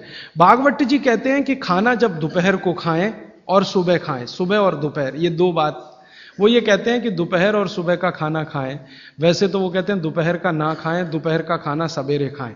लेकिन अगर आप खा ही रहे हैं तो वो ये कहते हैं कि तुरंत विश्रांति लें, खाते ही विश्रांति लें, खाते ही आराम करें, काम कोई ना करें। सुबह का खाना अगर 10 बजे खाया या 12 बजे खाया या 11 बजे खाया तो खाते ही विश्रांति लें। कब तक? 20 मिनट, 20 मिनट, 20 मिनट विश्रांति लें। और उसको उन्होंने एक्सप्लेन किया है कि वो विश्रांति जो होनी चाहिए वो आपके शरीर को, जो बायां हाथ है इसको नीचे करके, दाएं हाथ को ऊपर करके वाम कुक्षी अवस्था में लेटें। अब वाम कुक्षी को सरल भाषा में समझाता हूं। भगवान विष्णु को लेटे हुए देखा शेषनाग पर, बस उसी परिस्थिति में लेटे, उसी स्थिति में लेटे। विष्णु भगवान शेषनाग पर लेटे हुए, वो वाम कुक्षी की अवस्था है। खाना खाने के बाद हमेशा दोपहर को और सुबह इस अवस्था में जरूर लेटें। क्यों? Left side. आप जानते हैं हमारे शरीर में 2 नाड़ियां हैं, वैसे तो 3 है, 3 नाड़ियां, एक सूर्य नाड़ी है, एक चंद्र नाड़ी है, एक मध्य नाड़ी है। ये जो सूर्य नाड़ी है यही भोजन को पचाने में मदद करती है। सूर्य नाड़ी तभी चलती है जब आपकी चंद्र नाड़ी कम हो। भोजन पचाना है सुबह का और दोपहर का, सूर्य नाड़ी तीव्र होनी ही चाहिए। तो लेफ्ट साइड में लेटो तो तुरंत सूर्य नाड़ी शुरू हो जाती है। वैसे तो अगर आप स्वस्थ हैं तो खाना खाते ही आपकी सूर्य नाड़ी अपने आप शुरू हो जानी चाहिए। नहीं हो रही है तो लेफ्ट साइड में लेट जाइए, लेटते ही शुरू हो जाएगी। 20 मिनट जरूर लेटें। फिर आप कहेंगे जी नींद आ गई, तो भागवत जी कहते हैं ले लो एक झपकी। वो ये कहते हैं रोको मत इस नींद को। जो सूत्र उन्होंने लिखा है कि दोपहर भोजन के बाद या सुबह भोजन के बाद अगर आपको आलस्य है शरीर में, तो वो कहते हैं कि बिना संकोच इस झपकी को ले लो। 20 मिनट की झपकी ले लो, ज्यादा से ज्यादा 40 मिनट की ले लो, इसके आगे नहीं। तो अगर आप भोजन के बाद इस विश्रांति ले लें 20 से 40 मिनट, तो अगले आधे दिन काम करने को बहुत एनर्जी आपके पास आएगी। आप चाहें तो आज ही करके देख लें। मैं इस सूत्र को वैसे कल विस्तार से समझाने वाला हूं। भागवत जी ने कल एक सूत्र, माने कल मैं उस सूत्र को लूंगा, उसमें उन्होंने ये कहा है कि शरीर के 14 वेग होते हैं, वेग, उनको कभी भी रोके नहीं। उसमें से निद्रा है, नींद जो है ना, ये एक वेग है। तो वो कहते हैं कि दोपहर के खाने के बाद अगर आलस्य आ रहा है तो ये स्वाभाविक है, क्योंकि खाना खाते ही जठर अग्नि प्रदीप्त होगी। अग्नि प्रदीप्त होने के लिए मैंने आपसे कल समझाया था ना, ब्लड की जरूरत पड़ेगी। तो सारे शरीर का खून पेट में रहता है जब तक खाना पचता है। तो बाकी अंगों को खून की कमी है तो प्रेशर बढ़ेगा। सारा खून एक जगह आएगा तो दूसरे अंगों पे तकलीफ आएगी कि नहीं? तो ब्रेन को प्रेशर आता है, तो ब्रेन रिलैक्स होना चाहता है, इसलिए भोजन के बाद आपको सुस्ती आएगी ही। ये प्रकृति का नियम है। तो आप ले लेना उस नींद को, छोड़ते क्यों हैं? बहुत कीमती है, लोगों को मिलती नहीं। गोलियां खाते हैं फिर भी नहीं आती। करोड़ों रुपए लेने वालों को मैंने देखा है, आती नहीं है नींद। आपको आ रही है तो बात बहुत सुखी है। तो आप दोपहर की झपकी ले लें। मैं आपको और एक छोटी सी जानकारी बताऊं कि भागवत जी के इस सूत्र पर यूरोप और अमेरिका में बहुत रिसर्च हो रही है आजकल। ऑस्ट्रेलिया में, ब्राजील में और मैक्सिको में कई कंपनियां ऐसी हैं जिन्होंने लंच के बाद ब्रेक देना शुरू किया है अपने कर्मचारियों को। और ब्राजील और मैक्सिको और ऑस्ट्रेलिया तीनों देश की सरकारें 2008 में कानून बनाने जा रही हैं, कानून बनने जा रहा है कि हर एक कर्मचारी को लंच के बाद झपकी लेने के लिए ब्रेक देना कंपलसरी है। तो सभी कंपनियों को ऑर्डर आया है सरकार का कि अपने ऑफिस की डिजाइन इस तरह से करो कि कोई भी कर्मचारी जहां बैठकर काम कर रहा है वहां झपकी भी ले सके। जिन कंपनियों में ये चल रहा है सिलसिला, मैंने उनसे ईमेल से कांटेक्ट किया कि भैया ये तुमको कहां से याद आ गया, ये तो बागवट जी 3,500 साल पहले कह के गए। तो उन्होंने कहा ये आपके यहां 3,500 साल पहले था, हमारे यहां अब पहुंचा है, हमको अब पता चला है, हमने इस पर रिसर्च शुरू किया है। तो उन्होंने ये महसूस किया है कि जिन कर्मचारियों को दोपहर खाने के बाद वो झपकी लेने की छूट दे रहे हैं, उनकी काम करने की एफिशिएंसी 3 गुना बढ़ गई है, एफिशिएंसी बढ़ रही है। तो वो कह रहे हैं कि पहले से ज्यादा काम कर रहे हैं, तनख्वाह उतनी ही है, बस एक झपकी लेने की छूट उनको मिली है, काम बढ़ गया उनका। तो आप भी महसूस कर सकते हैं। और माताओं बहनों को तो विशेष विनती है, क्योंकि आपका घर का काम भी कुछ कम नहीं है। किसी भी फैक्ट्री को चलाना बहुत आसान है, घर चलाना बहुत मुश्किल काम है। और घर में भी सबसे मुश्किल काम है बच्चों को बड़ा करना। मैं मानता हूं दुनिया में इससे बड़ा कोई काम नहीं। तो आपको काम तो घर में भी है, आप भी भोजन के बाद एक झपकी लेने का नियम बना ही लो। सब काम छोड़कर झपकी ले लो आप, क्योंकि मैं आपसे यह कह रहा हूं कि आपके शरीर के स्वस्थ रहने से ज्यादा बड़ा कोई काम नहीं है दुनिया में। जो आपका शरीर दुरुस्त रहेगा तो घर आगे भी ठीक से चलता रहेगा। इसलिए कोई संकोच नहीं, कोई लिहाज नहीं, कोई शर्म नहीं, सास की शर्म नहीं, ससुर की शर्म नहीं, पति की शर्म नहीं, बच्चों की शर्म नहीं। आपने दोपहर का खाना खाया, झपकी ले ही लो, 20 मिनट से 40 मिनट। जिंदगी आपकी सुखी रहेगी, जिंदगी भर आप सुखी रहेंगे। इसमें कोई शर्म की बात नहीं है, यह शरीर की जरूरत है। जैसे भूख लगती है तो हम खाना खाते हैं, इसमें क्या शर्म करते हैं। वैसे ही खाना खाते ही ब्लड प्रेशर बढ़ता है और ब्रेन को ज्यादा प्रेशर बर्दाश्त नहीं है, तो नींद लेना ही शरीर के लिए अच्छा है। तो आप ये कर लो। पुरुषों के लिए भी मेरी विनती है। आप कहेंगे जी दुकान में व्यवस्था नहीं, कुछ बना लो, आगे पीछे कुछ तोड़ ताड़ के ऐसी व्यवस्था कर लो कि खाते ही पैर सीधे करने को कुछ तो हो जाए। आप कहेंगे जी बैंक में काम करते हैं, बीमा कंपनी में काम करते हैं, तो मैं अमेरिका यूरोप की उन कंपनियों की लिस्ट दे देता हूं जहां पर यह नियम बन चुका है। आपके बैंक और बीमा वालों को वो लिस्ट दिखा दो कि जब ये अमेरिका और कनाडा और ब्रिटेन और ऑस्ट्रेलिया और न्यूजीलैंड में कानून बन सकता है तो हिंदुस्तान में क्यों नहीं। बागवट तो हिंदुस्तान के थे। तो आपकी बैंक और बीमा कंपनियों में भी कोशिश करो। लेकिन आपको मालूम है ये जो हमारा बीपीओ सेक्टर है, यहां तो हो गया है, गुड़गांव में चालू हो गया, उन्होंने चालू कर दिया, दोपहर को खाने के बाद झपकी लेने की छूट देना शुरू कर दिया। तो अगर वहां हो रहा है बीपीओ सेक्टर में, आईटी सेक्टर में, तो सब जगह हो जाएगा, धीरे धीरे ये आ जाएगा। अब मैं आपको एक उल्टी बात कहता हूं। गुजरात में जाता हूं मैं, राजस्थान में जाता हूं, जयपुर जैसे शहर में, राजकोट जैसे शहर में, तो दोपहर को सारा बाजार बंद रहता है। राजकोट में हजारों करोड़ का बिजनेस होता है रोज का, दोपहर को कोई दुकान पे नहीं मिलेगा, करोड़पति से करोड़पति। कहां है जी? खाना खा के झपकी ले रहे हैं। बहुत सुखी लोग हैं, बहुत सुखी लोग हैं। काठियावाड़ में मैंने देखा है, क्या पोरबंदर, क्या राजकोट, क्या जामनगर, क्या जूनागढ़, क्या अमरेली, दोपहर को बाजार खुलेगा ही नहीं। और मैंने तो ऐसे ऐसे लोगों को देखा है कि ग्राहक आके खड़ा है करोड़ों रुपए लेके, सेठ जी कहेंगे जी शाम को आना 4 बजे के बाद। अरे सेठ जी मेरे पास बैग भरा है रुपयों का, शाम को ले आना, मुझे अभी इतनी फुर्सत नहीं है, मैं नींद ले रहा हूं। बहुत सुखी लोग हैं, समय का सही सदुपयोग कर रहे हैं। अब कुछ लोग गालियां देते हैं, क्या निकम्मे लोग हैं, दोपहर को सोते हैं। सोना ही चाहिए। पूना में आप चले जाइए, पेशवाई के जमाने से पूना के लोग दोपहर को खाने के बाद जरूर नींद लेते हैं। पेशवा ने इसके लिए बहुत प्रचार किया था, बागवट के इस सूत्र का। तो वहां भी है, पूना में भी है। जो पुराने शहर है ना हिंदुस्तान में, हर जगह ये देखने को मिलेगा, दोपहर के खाने के बाद सब झपकी लेंगे ही। तो कर्नाटक में भी है, तमिलनाडु का मुझे मालूम नहीं क्योंकि ज्यादा मैं घूमा नहीं।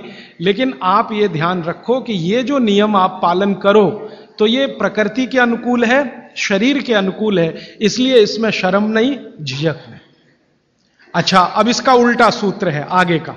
वो ये कहते हैं कि दोपहर और सुबह के खाने का अगर आपने नींद लिया है खाने के तुरंत बाद, तो रात का भोजन माने शाम का भोजन, रात से मतलब हमेशा शाम ध्यान रखना, तो शाम के भोजन के बाद कभी भी विश्रांति नहीं लेना, उल्टा है बिल्कुल। सुबह का भोजन किया तब तो विश्रांति जरूरी है, शाम का भोजन किया तो 2 घंटे तक विश्रांति नहीं लेना। 2 घंटे माने 6 बजे खाना खा लिया तो 8 बजे ही जाना सोने के लिए, उसके पहले नहीं। 5 बजे खाया तो 7 बजे, 2 घंटे तो विश्रांति लेना ही नहीं। क्यों? सुबह का जो है क्रम शाम को उल्टा है। सुबह सूर्य का प्रकाश है, पवन का स्पर्श बहुत तीव्र है, शाम को सूर्य का प्रकाश बिल्कुल नहीं है, तो शरीर की बायोकेमिस्ट्री पूरी बदल जाती है सुबह और शाम। सुबह कुछ तरह के हार्मोन्स हैं, शाम को दूसरे तरह के हार्मोन्स। तो शाम के लिए वो ऑब्जर्वेशन करके कहते हैं कि कभी भी खाने के बाद तुरंत सोना नहीं, अगर सोएंगे तो हार्ट अटैक, डायबिटीज, सब बीमारी आने की संभावना। तो शाम को खाने के 2 घंटे बाद तक ना सोएं, सुबह खाते ही जरूर विश्रांति लें। अब आके एक तीसरा सूत्र उन्होंने लिखा है, दोनों को शायद मिलाया उन्होंने, वो कभी भी एक्सट्रीम पे नहीं गए भागवत जी, बीच में ही रहे, मिडिल मार्ग है, मध्य मार्ग है। वो ये कहते हैं कि सुबह और शाम को अगर जो आप ये दोनों नियम पालन नहीं कर पाते किसी कारण से, करें तो बहुत अच्छा है, नहीं कर पाते तो वो ये कहते हैं कि 10 मिनट के लिए वज्रासन में जरूर बैठ जाए, सुबह और शाम दोनों। सुबह का नियम अगर आप पालन नहीं कर पाते, माने विश्रांति नहीं ले पा रहे किसी कारण से, और शाम का भी नियम पालन नहीं कर पा रहे हैं, 2 घंटे तक आपको सोना नहीं है किसी भी कारण से, कारण कुछ भी हो, तो वो ये कहते हैं वज्रासन में जरूर बैठें 10 मिनट। वज्रासन आप सब समझते हैं, ये ऐसे पैर पीछे करके बस 10 मिनट बैठ जाइए खाने के बाद, सुबह भी और शाम को भी। और प्राणायाम और योग में महर्षि पतंजलि ने कहा है कि भोजन के बाद जो किया जाने वाला आसन है वो ये एक ही है, बाकी कोई आसन आप नहीं कर सकते। और महर्षि पतंजलि कहते हैं, महर्षि पतंजलि भागवत के बाद के हैं, महर्षि पतंजलि कहते हैं कि अगर वज्रासन में कोई बैठता है तो शरीर बिल्कुल वज्र के जैसा ही होता है। वज्र आप समझते हैं, एकदम कठोर मजबूत।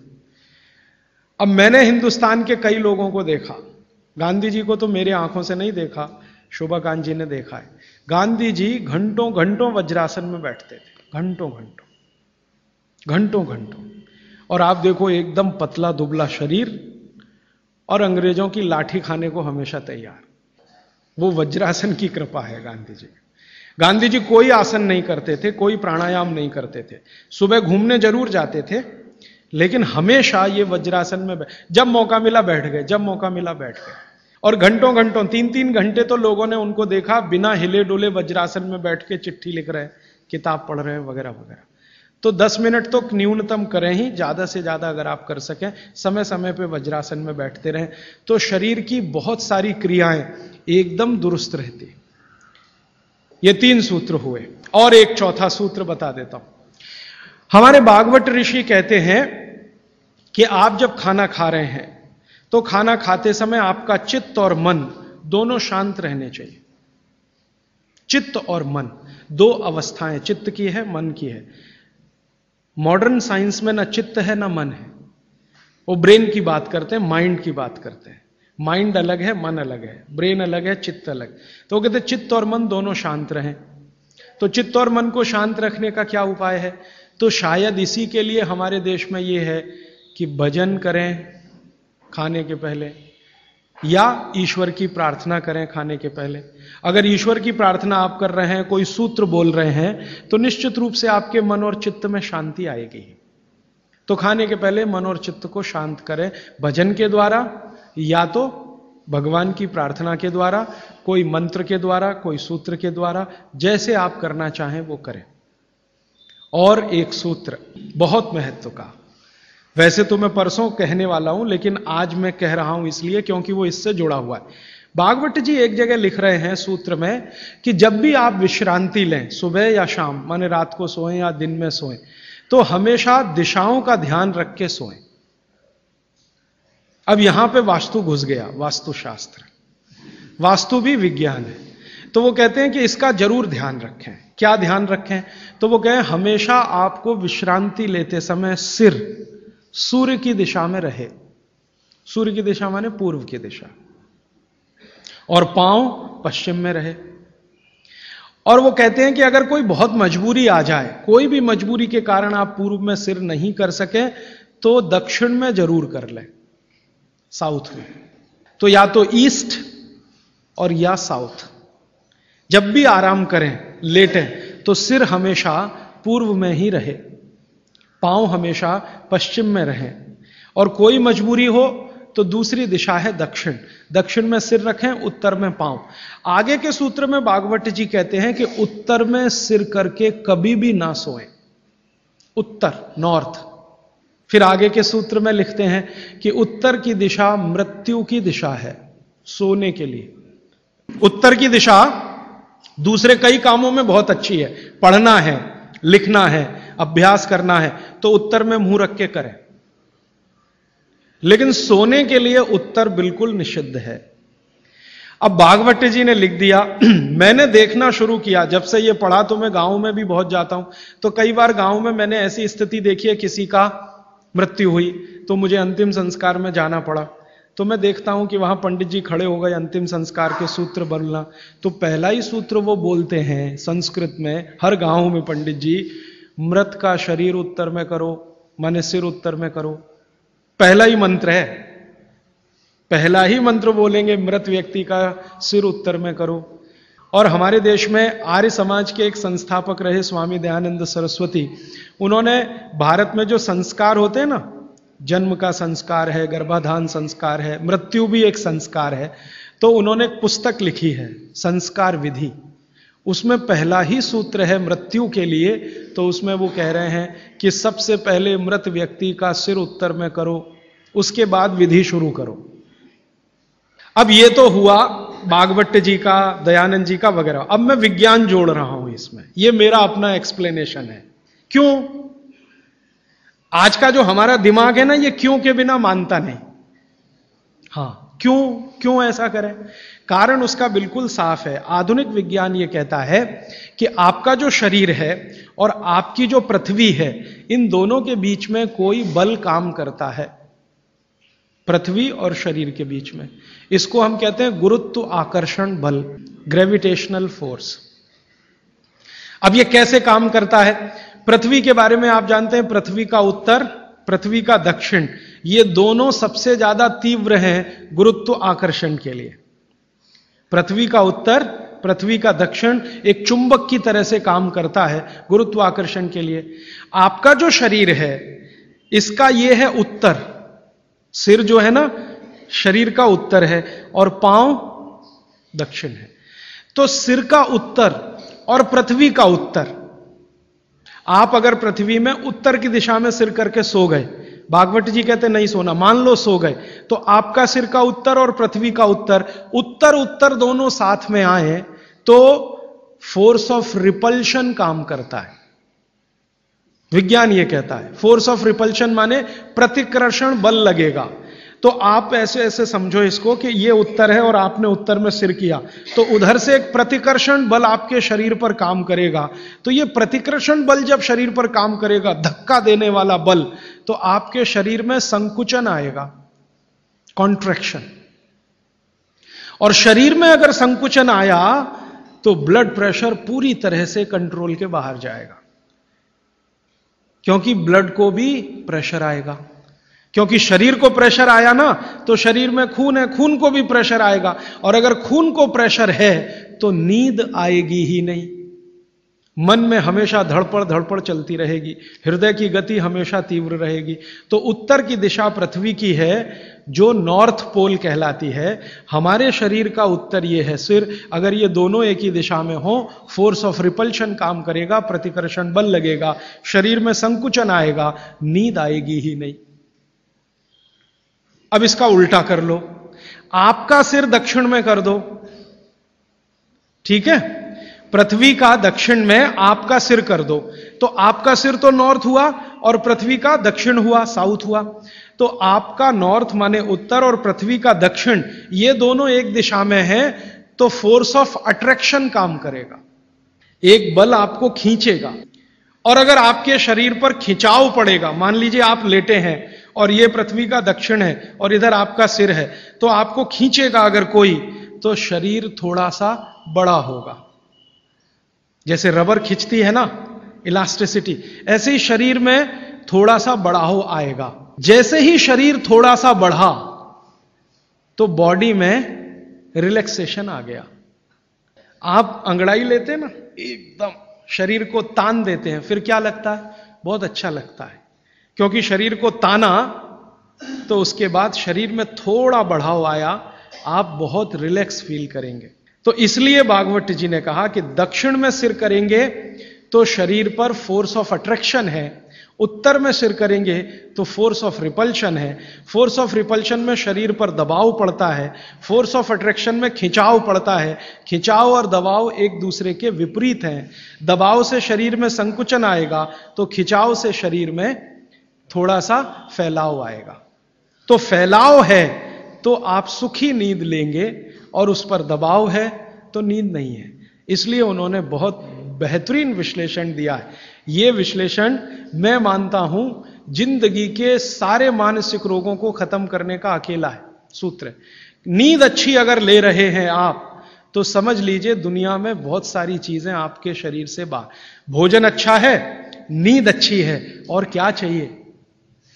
तो आप नींद अच्छी लें, ब्रेन हमेशा आपका फोर्स ऑफ अट्रैक्शन पे रहे, इसके लिए दक्षिण में सिर करके सोना बहुत अच्छा, और नहीं तो पूर्व में करना।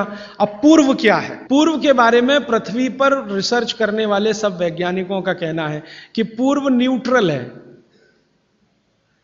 पूर्व जो है ना न्यूट्रल है, ना तो वहां फोर्स ऑफ अट्रैक्शन है ज्यादा, ना फोर्स ऑफ रिपल्शन है, और अगर है भी तो दोनों एक दूसरे को बैलेंस किए हुए हैं। इसलिए पूर्व में सिर करके सोएंगे तो न्यूट्रल आप भी रहेंगे, तो आसानी से नींद आएगी और अच्छी नींद आएगी। पश्चिम का आप पूछेंगे जी, पश्चिम के लिए अभी रिसर्च होना बाकी है। भागवत जी मौन है, उस पर कोई एक्सप्लेनेशन देकर नहीं गए हैं, और आज का साइंस भी लगा हुआ है। कोई रिसर्च अगर आ गई तो मैं जरूर आप तक प्रेषित करूंगा। पश्चिम के बारे में सोने के हिसाब से वैसे तो बहुत रिसर्च हो चुकी है पश्चिम पर, वास्तु वालों ने बहुत काम कर लिया है कि पश्चिम में क्या होना चाहिए क्या नहीं होना चाहिए, लेकिन सोने के हिसाब से, स्लीप के हिसाब से जो सूत्र में बात कर रहा हूं, वो रिसर्चेस पश्चिम पर कम हुई हैं, पूर्व पर हो चुकी हैं, दक्षिण पर बहुत हो चुकी हैं, उत्तर पर तो सबसे ज्यादा हो चुकी है। तो ये तीन दिशाओं को ध्यान में रखना है सोते समय। माने पूर्व में सिर करके सोए तो बहुत अच्छा, नहीं तो दक्षिण में। अब इसके आगे का सूत्र और भी मजेदार है, बहुत इंटरेस्टिंग है। भागवत जी कहते हैं कि किनको पूर्व में सिर करके सोना और किनको दक्षिण में। उन्होंने कैटेगरी बना दी।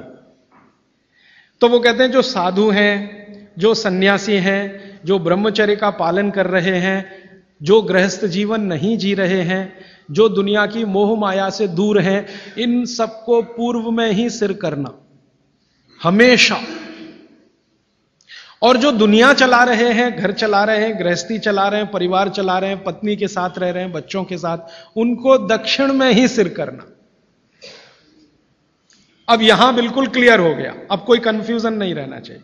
आप जितने लोग हैं सब अपना परिवार चलाने वाले, घर गृहस्थी चलाने वाले, दुनिया चलाने वाले लोग हैं, तो आप तो आज ही अपने बेड की पोजीशन बदलो।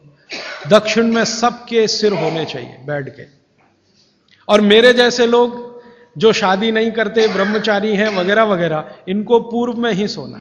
साधु जी, साध्वी जी जो भी हैं, जिनको अपने जीवन में नैष्ठिक ब्रह्मचर्य का पालन करना है, साधु महात्मा संत, इनको पूर्व में ही सोना है सिर रख के। और आप जैसे लोग जिनको घर गृहस्थी चलानी है, दक्षिण। अब यहां कोई कंफ्यूजन की गुंजाइश नहीं है। आप अपना याद रखो, मैं मेरा याद रखता हूं। अच्छा, आज के लिए इतने ही सूत्र। अब आप सवाल पूछ सकते हैं। साउथ डायरेक्शन में फोर्स ऑफ अट्रैक्शन है कहा आपने? सिर के लिए? हाँ। तो शरीर की खिंचाई होती है, तो क्या जिन बच्चों की हाइट कम है उनको कंपलसरी हम साउथ फेसिंग जरूर सुलाइए, ताकि उनकी हाइट बढ़े? जरूर सुलाइए। जिन बच्चों की लंबाई आपको कम लग रही है, आप हमेशा उनका सिर दक्षिण में रख के सुलाइए।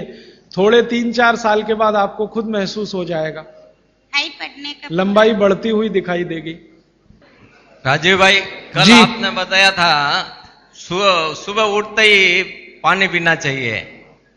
लेकिन जैन धर्म में ये बताते हैं कम से कम 48 मिनट्स बाद में कुछ भी लेना चाहिए। वो बिल्कुल ठीक है। जो जैन इसके लिए दर्शन क्या में करना 48 मिनट का नियम है ना, सूर्योदय होने के 48 मिनट के बाद, वो बिल्कुल नियम सही है, पक्का है। वो नियम क्या है वो हमें समझने की बात है। वो नियम ऐसा है, जो पानी है ना, पानी बहुत सारी जीव राशियों का संग्रह है। अब ये थोड़ी सूक्ष्म की बात है, मैं जाना नहीं चाहता था लेकिन सवाल पूछ लिया इसलिए कह रहा हूं। पानी जो है सूक्ष्म जीव राशियों का संग्रह है। आप चाहें तो पानी में लेंस लगा के देखें, करोड़ों करोड़ों सूक्ष्म जीव आपको दिखाई देंगे इधर उधर भागते घूमते। अगर देख लें तो दिल ही नहीं करे पानी पीने के लिए। ये तो सुबह सुबह क्या होता है कि आपका जो मुंह है, ये जो लार है ना, ये मैंने आपसे कहा कि सुबह के समय सबसे ज्यादा तीव्र होती है, मेडिसिनल प्रॉपर्टी ज्यादा होती है इस लार की। तो अगर आपने उठते से ही पानी पिया तो उसमें पूरी संभावना है कि ज्यादा जीव राशि की हत्या होगी। इसलिए जैन दर्शन यह कहता है अनावश्यक हिंसा से बचो। हिंसा से बच सकें यह आदर्श है, लेकिन अनावश्यक हिंसा से जरूर बचो। अनावश्यक, जरूरी नहीं है तो उसको हिंसा मत करो। तो अनावश्यक हिंसा से बचने के लिए जैन शास्त्रों ने, जैन आचार्यों ने यह कह दिया जी 48 मिनट के बाद पियो। ये 48 मिनट में क्या हो जाता है, 48 मिनट में आपके मुंह की जो लार है ना, इसकी जो क्षारीयता है ये कम हो जाती है, बहुत कम हो जाती है, बहुत तेजी से कम होती है। और इसकी क्षारीयता कम हुई, एल्केलिनिटी जिसको आप कहेंगे अंग्रेजी में, तो जीव राशि के मरने की संभावना उतनी कम हो जाती है। तो फालतू हिंसा से बचने के लिए जैन दर्शन ने यह कहा कि नवकार्षी एक शब्द इस्तेमाल करते हैं ना, हाँ, तो ये उसके साथ उन्होंने जोड़ा। वो 48 मिनट का कैलकुलेशन बागभट्ट जी का भी है। वो ये कहते हैं कि सुबह उठते ही 48 मिनट तक अगर आप इंतजार करते हैं तो मुंह की जो लार है इसकी क्षारीयता कम होना शुरू होती है। तो उठते ही पानी पीने में अगर आप जैन दर्शन पालन करते हैं तो 48 मिनट ध्यान रखो। और अगर आप जैन दर्शन पालन नहीं कर रहे हैं तो आपके लिए शायद हिंसा का उतना महत्व नहीं है, लेकिन करें तो आपके लिए भी अच्छा है। तो आप बोलेंगे जी 48 मिनट तक क्या करें, बैठे रहे? तो भगवान का नाम ले लो, आप ईश्वर का जाप कर लो, मंत्र का जाप कर लो, कुछ कर लो और फिर पानी पियो, फिर उसके बाद आपकी दिनचर्या शुरू करो। ये बीच का रास्ता मैंने बताया जी। और कोई प्रश्न? हाँ, आपने शहद और घी के विरुद्ध बताए। शहद और घी, हाँ। तो जैसे जन्म होता है तो बच्चे को शहद और घी चटाया जाता है, एक ऐसा संस्कार है, तो वो कैसे? जी, ये जो संस्कार है ना, बच्चे को जन्म लेते ही शहद घी चटाने का, इस संस्कार को करते समय जो लोग हैं ना, कुछ चीजों का ध्यान नहीं रखें तो तकलीफ है। आयुर्वेद के हिसाब से अगर आप ध्यान नहीं रखते तो बहुत तकलीफ है। आयुर्वेद ये कहता है कि शहद और घी बराबर मात्रा एक साथ कभी भी लेंगे तो जहर ही है। लेकिन कुछ भारत में ऐसे समूह हैं जो अपने बच्चों को ये करते हैं, शहद और घी चटाते हैं, लेकिन सभी लोग भारत में ऐसा नहीं करते हैं। बहुत सारे लोग नहीं भी चटाते, लेकिन जो चटाते हैं उनको मैंने पूछा, ऐसे कुछ समूह हैं भारत में जो चटाते हैं, उनको मैंने पूछा तो वो मुझे एक इंटेलिजेंट उत्तर देते हैं, और वो बागभट्ट जी का भी सही है। वो ये कहते हैं कि जी हमने शहद और घी साथ में चटाया तब जब उसमें गाय का मूत्र थोड़ा मिलाया था या गाय के गोबर का रस डाला था।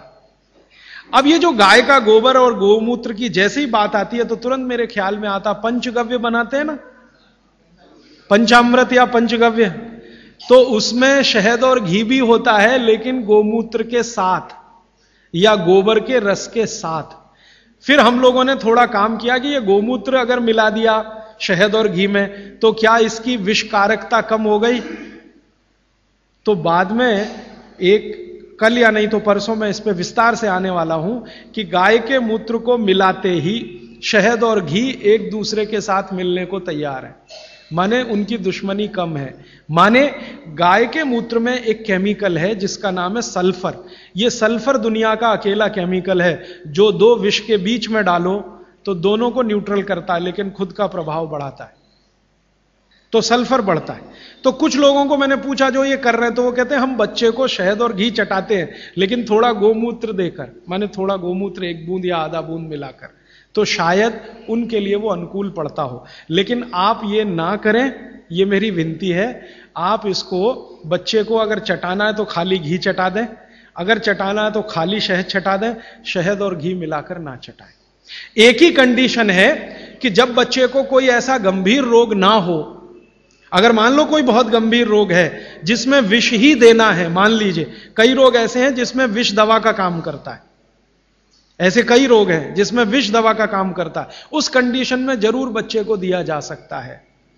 जैसे एक बहुत खराब रोग होता है, कई बच्चों को होता है, जन्म लेते ही उनके शरीर का जो त्वचा है ना, उनका रंग बदलना शुरू होता है। कई बच्चों को मैंने देखा एकदम तांबई कलर के हो जाते हैं, ये जो कॉपर होता है ना, कॉपर, तांबा, ताम्र, उसी रंग के बच्चे की स्किन होना शुरू हो जाती है। उस बच्चे को जरूर शहद और घी ही चटाना पड़ेगा, नहीं तो ठीक नहीं होगा, उसके लिए वो काम आएगा। तो अलग अलग परिस्थितियों में, लेकिन सामान्य बच्चे के लिए ये ठीक नहीं है, उपयोगी नहीं। जी श्रीमान जी, आयुर्वेदिक दवाओं के साथ जो डॉक्टर की दवाएं अभी चल रही है, तो उसको ले सकते हैं? बिल्कुल मत लीजिए। दवा जो है ना, आप भरोसे से आयुर्वेद की लीजिए तो उससे ही आपको बहुत बड़े परिणाम मिल जाएंगे। एलोपैथी की दवाएं साथ में खाएंगे तो कोई अच्छे परिणाम तो नहीं, बुरे परिणाम जरूर आ जाएंगे। अर्जुन की छाल का जो पाउडर आप जी के साथ लेना कह रहे हैं, जब हम लेते हैं तो उसको पथरी के जैसे जमने की शंका रहती है या डाउट रहता है? अर्जुन की छाल से पथरी होने की शंका ना के बराबर है। पथरी होने की शंका एक ही चीज में है कि अगर आप चूना ज्यादा खाएं तो। अर्जुन की छाल से आज तक मैंने नहीं सुना किसी को पथरी हुई है, क्योंकि अर्जुन की छाल में जो कैल्शियम है वो बहुत ही कम है, और जो है वो बहुत आसानी से घुलनशील है, वो आसानी से डाइजेस्ट होता है। पथरी होने की संभावना तभी है जब आप ज्यादा चूना खाएं। जी, पेशाब करने के पश्चात पानी पीना ठीक है या पहले पानी पीना? कल तक इंतजार कर लीजिए इस नियम के लिए, ये कल आने ही वाला है। आप पूछिए जी।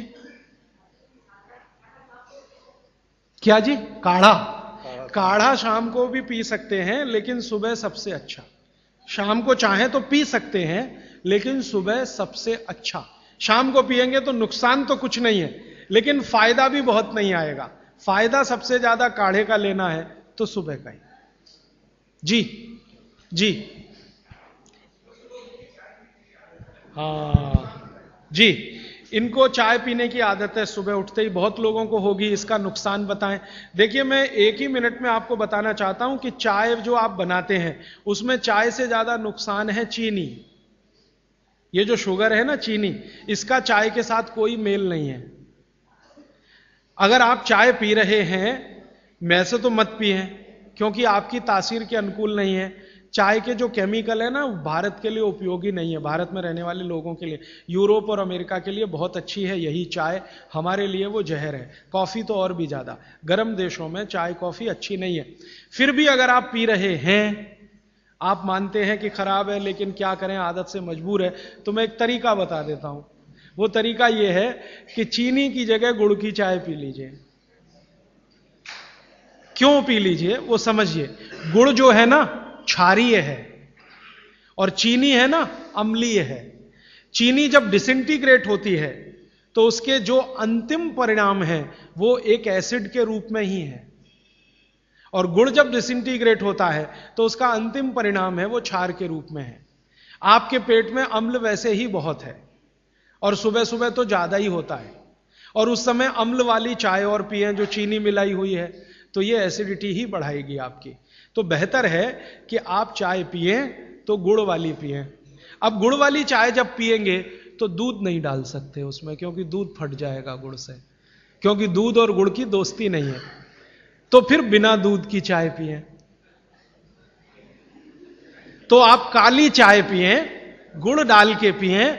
और मेरी छोटी सी एक बात अगर मान लें कि अगर काली चाय गुड़ डालकर आप पी रहे हैं तो थोड़ा सा नींबू का रस डालें तो न्यूट्रलाइज होगी ये।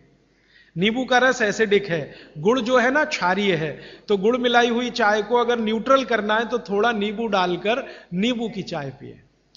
ठीक है, ऐसा कर। लेकिन इसको पीने से पहले पानी जरूर पिए, वो नियम ना भूलें। जी हाँ, इसलिए मैंने बोला कि गुड़ में जो है ना क्षार है और नींबू जो है एसिडिक है, तो क्षार अम्ल मिले तो न्यूट्रल होगा, तो न्यूट्रल चाय हो जाएगी जब आप पिएंगे। मैं नहीं चाहता कि क्षारीय तत्व भी ज्यादा जाए आपके पेट में, क्योंकि क्षार भी नुकसान करता है। तो गुड़ डाल दिया तो क्षारपन आया चाय में, तो थोड़ा 2-3 बूंद नींबू के रस की डालिए तो फिर न्यूट्रल हो जाएगा, वो आप पिए तो जीवन भर आप बिना किसी दुख और तकलीफ के पी सकेंगे उसको। और अगर आपको बन पाए तो हरे पत्ते की चाय ही पिए।